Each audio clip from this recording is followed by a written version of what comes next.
All right. So today I wanted to do more of a casual sit down story time video. When I was dating, I distinctly remember thinking, am I just asking for too much? Is my standards a bit too high? Is that why I'm still single? I've been single for 3 years at that point, and I was starting to question myself a little bit. Like, oh, maybe I could loosen up some of my criterias or my standard and stop cutting so many men off, right? Because I wasn't, to be honest, if I really think back to my dating time back then, I'd only dated about, I think, less than 10 men, really, in that 3 years I was single. I didn't date a lot, but it didn't feel like that. It felt like I was always meeting men, there was always new men around, and I was always like texting with different guys. But in terms of actually going on dates with men, there weren't that many. And there were even fewer men that I had second dates with. It was a lot of men, where I went on one date with, and then that was it. Very few got to second date and onward. So at that point, I was thinking, maybe the problem is me, because I felt like it shouldn't take this long. It shouldn't be this hard. Like, I'm not, I work on myself, I go to the gym, I take care of myself, I'm smart, I'm successful, I'm independent, I have friends. Like, it shouldn't be this hard, was really what I was thinking. So it really made me like, I had moments where I really questioned myself in this area. And also, like, what added on top of that were men. I remember men and friends would tell me, right? They'd ask me, well, what are you looking for? And I would tell them. And then they would say, oh, maybe you are asking for a bit much. Maybe you need to lower your standards. Maybe you're like looking for a unicorn that doesn't, like someone who doesn't really exist, right? And it did make me think, it made me pause and think, oh, maybe they're right. And here's the point. Here's the point I want to make with this video, that you may be someone having similar thoughts. And ultimately, I want you to know that you're going to have those moments, and ultimately you should listen to what you ultimately want and not settle. And that's what I did.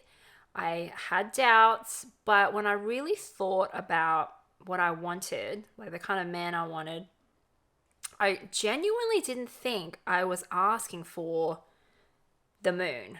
But at the same time, I was. This is our ironic thing. I knew I was, because I knew the kind of guy I wanted. The guy I wanted needed to be emotionally mature, emotionally available, highly respectful, highly kind, but also ambitious, self-aware, growth-minded, right? Open-minded. And of course, also good looking.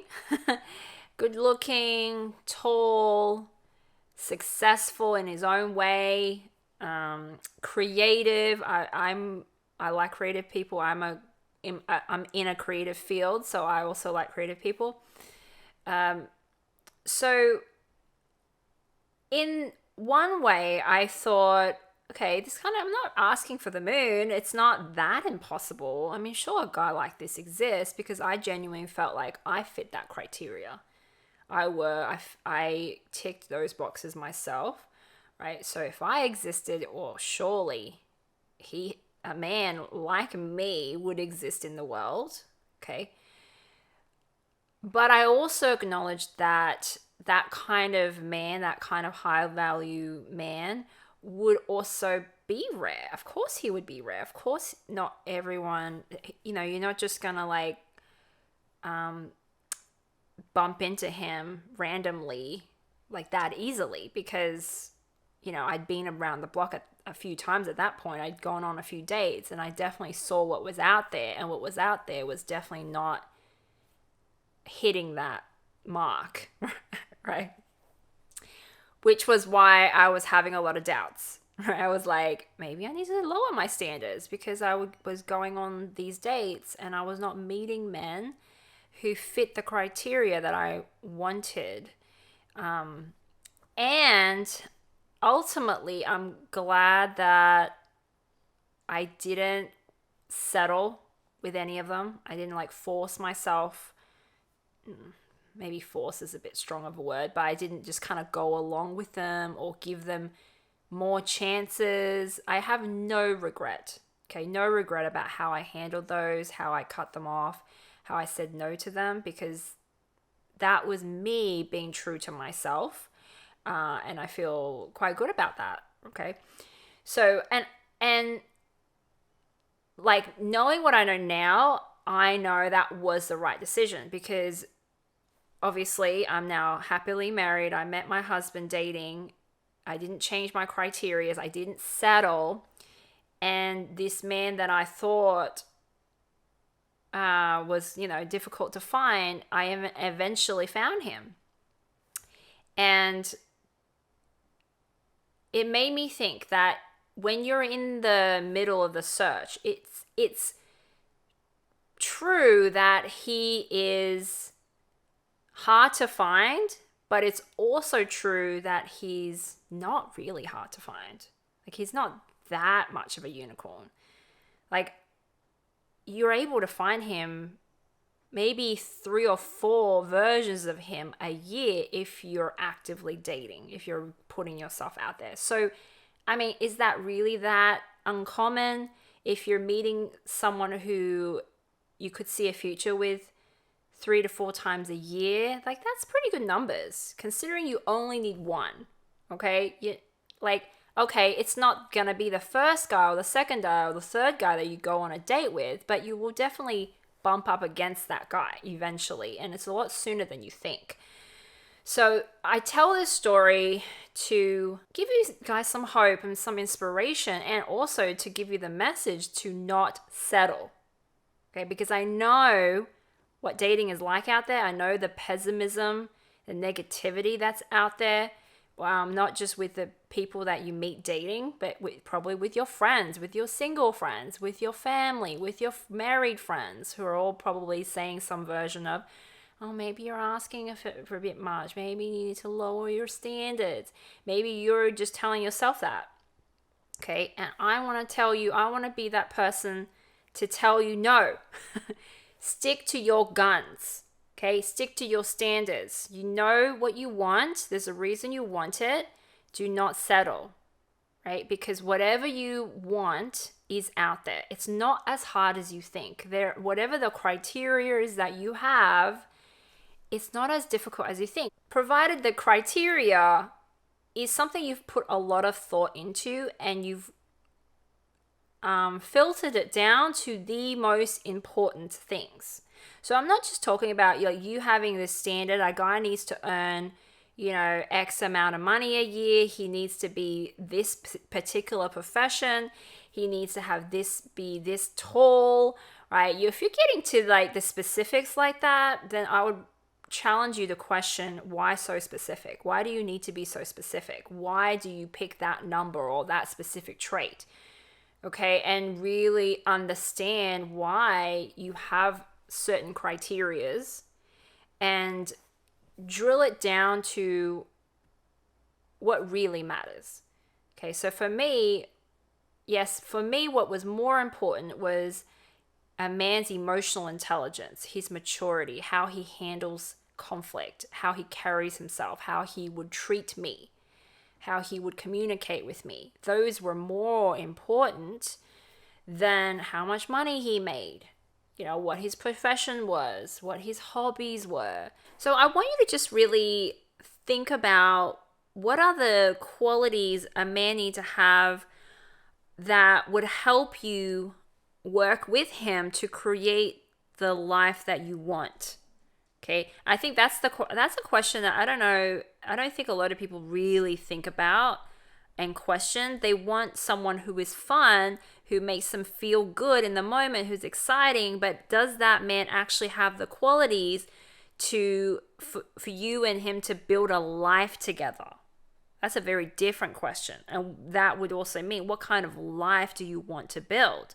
What do you see yourself doing with him on a day-to-day basis, on a year-to-year basis? Like, how would you work together? What roles would you play together? And when you think about building a life with someone, being teammates with someone, it requires a high level of communication.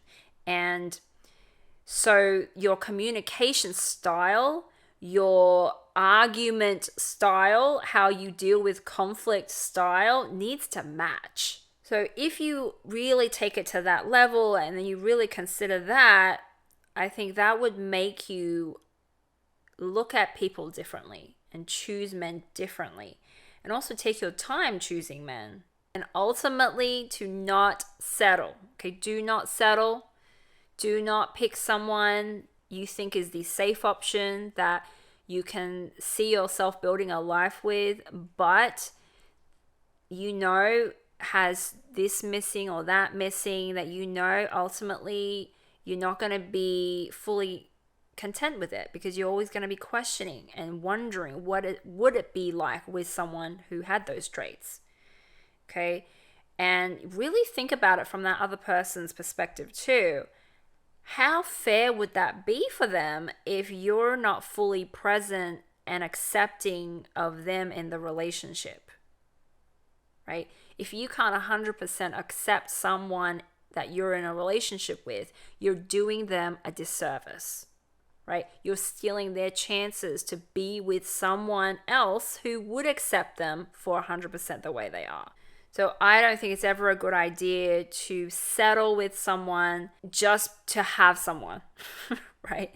I think you're doing both of you a disservice if that's the attitude you're going into it with, because you're fearful you're going to be alone forever, you're not going to find someone. It's all BS. If you have the qualities of the man that you want to attract, you have to know if there's one of you, then there has to be two of you, okay? That's just how it works. If there is you, there has to be another one of you out there in the world. If that helps you have faith that your man is out there so you don't settle, please do that. Because I want all of you to be happy and satisfied with the people that you're with the men that you're with, or with the woman that you're with, and not always wonder what if I could have found that in someone else.